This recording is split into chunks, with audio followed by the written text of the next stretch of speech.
नमस्कार दोस्तों, मैं हूं सुरेश। आप मुझे देख रहे हैं SKY एग्री हेल्पर पर। दोस्तों, इसके पहले एक वीडियो आ चुकी है लाभ हानि की। अगर आपने नहीं देखी है तो जाकर देख लीजिएगा। पहला वीडियो आ चुका है, दूसरा पार्ट है, ठीक है।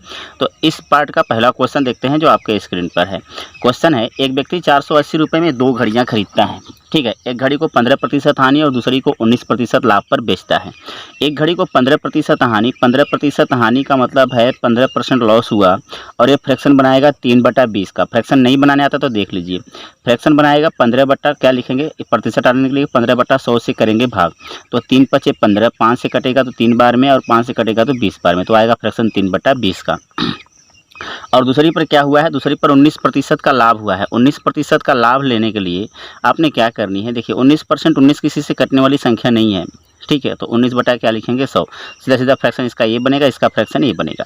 अब देखिए पहली वस्तु का जो कॉस्ट प्राइस था और जो सेलिंग प्राइस था, तो पहली वस्तु का जो कॉस्ट प्राइस था, यानी पहली वस्तु था 15% हानि पे बेची है, तो 20 की वस्तु, ठीक है, 20 की वस्तु कितने में, यानी 20 रुपये की घड़ी थी तो कितने बेच दी, 17 रुपये में बेच दी, 3 कम में, ठीक है। तो 20 रुपये की वस्तु 17 रुपये में बेच डाला, ठीक है। अब दूसरी पर क्या हुआ, 19% का लाभ हुआ दूसरी पर। तो 100 रुपये की वस्तु थी, यानी वो 100 रुपये की घड़ी थी, तो 19% लाभ लेकर कितनी हो जाएगी, 119 हो जाएगी, ठीक है। 19% लाभ को जोड़ देंगे।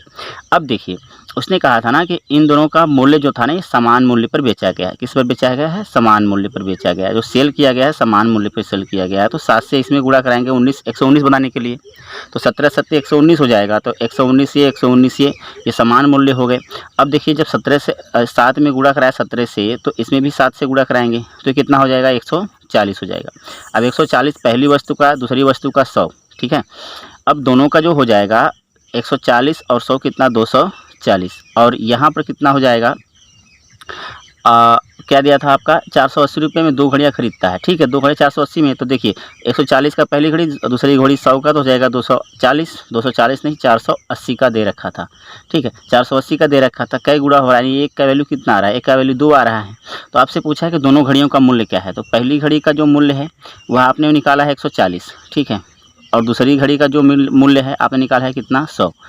तो अब ये क्या करना है, 1 बराबर 2 क्या है, तो 2 से मल्टीप्लाई करा देंगे, इसमें भी यानी सारी वैल्यू में 2 से मल्टीप्लाई हो जाएगी। तो ये हो जाएगा 280 रुपये का और ये हो जाएगा 200 रुपये का। तो जो दोनों घड़ियों का मूल्य आया है बारी बारी से 280 और 200 रुपया, ठीक है। अगला क्वेश्चन देखते हैं, आपके स्क्रीन पर है दूसरा क्वेश्चन। एक दुकानदार ने 2 वस्तुओं को एक 25% लाभ और दूसरे को 15% नुकसान पर बेचा, ठीक है। अब देखिए 25% का लाभ, 25% का लाभ है, इसका मतलब 1 बट्टा कितना बनाएगा, फ्रैक्शन 4 का, ठीक है। तो 1 लाभ होगा। और 15% की हानि, अभी फ्रैक्शन बनाया था तो ये आया था 3/20 का, ठीक है। अब यहाँ पर है जो पहली वस्तु का जो है और ये दूसरी वस्तु का है। पहली वस्तु हानि पर, पहली वस्तु लाभ पर जा रही है, यानी 4 की वस्तु जो कॉस्ट प्राइस अगर 4 रुपये है तो सेल प्राइस कितना है जाएगा, सेलिंग प्राइस हो जाएगा, यानी क्रय मूल्य 4 रुपये का है तो विक्रय मूल्य 4 × 5 रुपये का हो जाएगा। और ये 20 रुपये की वस्तु थी और 3 हानि पर गई तो 17 में चली गई। अब इसने कहा कि जो 25% पर लाभ पर बेची गई वस्तु है, वो 15% लाभ पर बेची गई वस्तु के दाम का दुगना है। तो 20 का दुगना 40 होता है, तो इसे 40 बना देते हैं। 40 बनाने के लिए 10 से गुणा इसमें भी और 10 से गुणा इसमें भी। तो ये 4 दहा में 40 और ये 10 × 5 = 50। अब देखिए ये हो जाएगा 40 × 20 = 60, यानी पहली वस्तु का मूल्य 40 और दूसरी का मूल्य 20, तो 40 × 20 कितना हो जाएगा, 60। और यहाँ पर विक्रय मूल्य 50 और 17 कितना, 67। अब देखिए 60 रुपये की वस्तु 67 रुपये में आप जब बेचेंगे तो कितने का प्रॉफिट होगा, कितने का प्रॉफिट होगा, 7 का होगा, 7 का प्रॉफिट होगा। 7 नहीं कितने का दे रखा था, 35 रुपये का दे रखा था।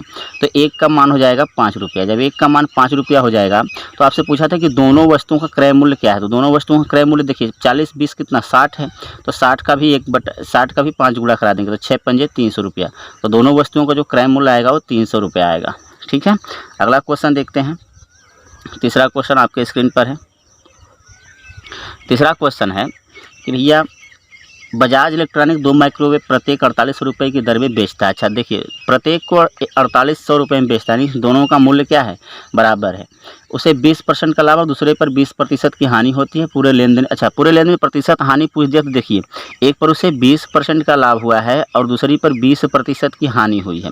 तो पूरे लेन देन में जब हानि होगी ना, जब लाभ और हानि की बात आती है तो सीधे सीधे क्या करा देते हैं, गुणा।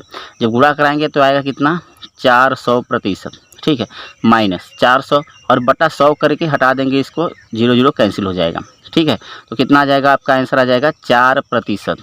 4% की हानि, -4% मतलब हानि। ठीक है, यानी जब भी ऐसा क्वेश्चन आता है 10% लाभ 10% हानि, 20% लाभ 20% हानि, तो हमेशा क्या हो जाएगा, क्या करेंगे, इन दोनों का मल्टीप्लाई करा करके 100 से क्या करेंगे, भाग कर देंगे। ठीक है, यानी अगर a गुणा a है बटा 100 आएगा किस में, प्रतिशत में। ठीक है, अगला क्वेश्चन देखते हैं। चौथा क्वेश्चन आपके स्क्रीन पर है। अगला क्वेश्चन है, एक आदमी ने 20% के कुल लाभ पर 2 साइकिलें बेची। उसने उन्हें प्रत्येक की 3500 रुपये में खरीदा था। ठीक है, पहली साइकिल, ठीक है, पहली और दूसरी दोनों का मूल्य कितना कितना है, 3500 रुपया है। ठीक है, 3500 रुपया है। ठीक है, अब इसका भी 3500 इसका भी 3500, टोटल का कितना हो जाएगा, 7000 रुपया। अब 7000 रुपये पर उसने टोटल पे पाया 20%, 20% का लाभ प्राप्त किया। 100 ये कैंसिल हो जाएगा, 7 दूना के 14, टोटल लाभ आएगा 1400 रुपये का कुल लाभ आएगा। और ये लाभ दोनों पर है। ठीक है, लेकिन उसने पहली वाली साइकिल को यानी कितने में बेचा था, यानी 3500 रुपये की जो साइकिल थी उसको 5% के लाभ पर बेचा। तो 5/100 कर देंगे, ये कैंसिल हो जाएगा। और 35 पंजे होता है 175। ये पहली वाली साइकिल का है। तो दूसरी वाली साइकिल का टोटल लाभ, यानी टोटल में से क्या करेंगे, इसको घटा देंगे। जब इसको घटाएंगे तो कितना आएगा, 5 ये 7 सॉरी 2 2 1 यानी 1225 रुपये आएगा। ये दूसरी साइकिल का लाभ आएगा, प्रॉफिट आएगा दूसरी साइकिल का। अब 1225 रुपये का प्रॉफिट हो रहा है कितने पर, 3500 पे, और गुणा 100 से करा देंगे तो दूसरी का निकल जाएगा प्रॉफिट %। ठीक है, तो ये 0 0 से कैंसिल हो जाएगा और 35 गुणा 35 करेंगे 1225 होता है। तो कितना हो जाएगा, 35% का। या आप ऐसे भी कर सकते थे, हम मान लेते हैं साइकिल का मूल्य पहली का 100 रुपया, दूसरी का भी 100 रुपया, अब टोटल हो गया 200 रुपया। 200 रुपया पर, क्योंकि मूल्य समान है तो कोई दिक्कत नहीं है, 200 रुपया पर आपको निकाल लेनी है 20%, और 20% निकालेंगे 200 का तो कितना आएगा, 40 रुपया। ठीक है, कितना आएगा, 40 रुपया। और पहली को बेचा था, अगर पहली वस्तु को देखते हैं कि अगर पहली वस्तु को इसने 5% लाभ पर बेचा तो इस पर 5 रुपये का लाभ होगा। तो ये हो जाएगा 40 - 5 यानी 35 रुपया दूसरे पर हो जाएगा। इस पर हो गया 35 रुपये का, और 35 रुपये का लाभ 100 रुपया पर गुणा के 100, 0 0 से कैंसिल हो जाएगा, कितना आएगा, 35%। तो आप चाहे जैसे करिए, आपकी मर्जी। तो ठीक है दोस्तों, मिलते हैं अगले वीडियो में, तब तक के लिए अपना ध्यान रखिए।